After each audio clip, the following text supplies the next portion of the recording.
Hello guys, my name is Muslim Khalid and my project is the community growth. This is a project manifesto that creates a hub that allows the community to grow and have a stronger bond. In my previous book, I looked into the crimes of Digbeth and created diagrams to show this. I also explored ways of contributing to the community to help the crime. This was using Japanese joinery as an advanced skills to be created in the workshops, and I took this further by using the Japanese joinery as a form of joining the CLT frames of my building together. In this book, I will be exploring the design process of my building and how this will help the community grow. Firstly, I'll look into the site, location and the factors I was dealing with. I did this by doing a site analysis, which displayed the natural factors and how they affect the site. I also located the access points. The solution to the manifesto question was easy for me to think of as I experienced the problem myself. As a child, I grew up in Amsterdam and was on the wrong path of crime as well. But there was one place that created a new bridge for me and allowed me to make new friends and keep busy and off the streets. The youth club would always organize amazing events and take us on trips, but what I believe is the most important thing they did was allowing us to create some artwork that would later be used on the benches around the community. This stuck with me as I now have a bond with the site, as my art is still standing to this day. Now back to the design process. I started by looking into the grid flow for my structure. I knew I wanted a building that was as easy to disassemble as it was to assemble, so I figured a grid would allow for the site to grow with no limitations into the future. As context, I used the factors around the site such as the street and the canals. I decided that the canal's flow was the way to go, as the canal is very important to the site and it also allows for the building to sit on the side more symmetrically. It was also the grid that had great sunlight. I did however have to change the angle of the grid to make the lines parallel to each other. I then started exploring how the beams would fit onto the grid of my site and how the joints would affect a building structure and its environmental factors. For the material, I wanted to use oak beams to create the structural frame of my building. These have great advantages as they are very strong. They also allow for the beam to be crafted in many ways to support the unique joinery I would be using. The walls and the ceiling of my building would also be easy to fit, as they would arrive ready assembled to the site and ready to slot into the frame of the building.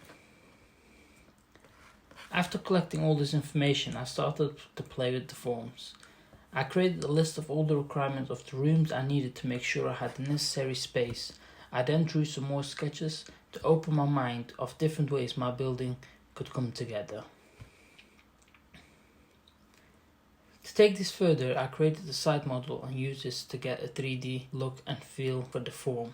I eventually got a form and felt like this worked and used these to analyze the form further. I could see what will work and what would not work, and also played a little with the facade of the structure.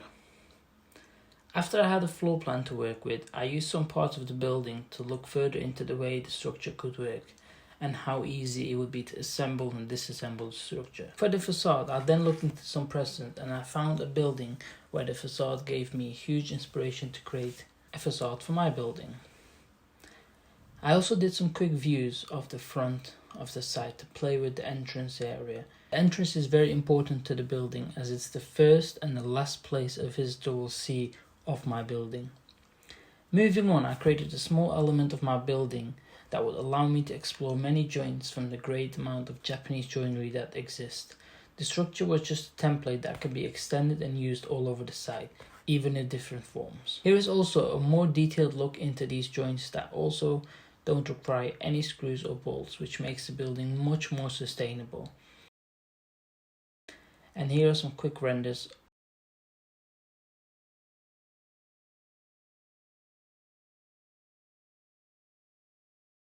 These are my floor plans and they show the landscaping of the site, which is all very important to the youth as it allows enough space for activities and exhibition space for all the woodwork they have created in the workshop. On the higher floors you can also see open atriums that are designed to give a sense of freedom on no roof. This I believe could be inspirational to the youth. To understand how the walls and ceilings work, I created some technical details in 2D and 3D. This allowed me to take a further look inside the walls and ceilings. This section is of the workshop and it relates back to the freedom I mentioned earlier. You can see a 3D view of the workshop where 2 walls have been taken away. It shows the inside of the atrium that has huge glass curtain walls and allows a tremendous amount of light in. But in order to avoid a greenhouse effect, the facade is much more dense where there is direct sunlight. On the other side of the building where there is no direct sunlight, they're more spread out to allow more sunlight in.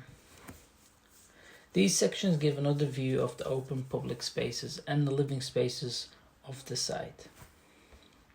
And here we have the environmental section of the apartment building that allows you to see how these factors affect the site.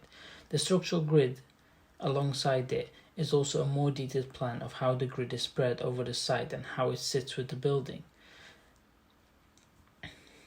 These are the elevations for my building.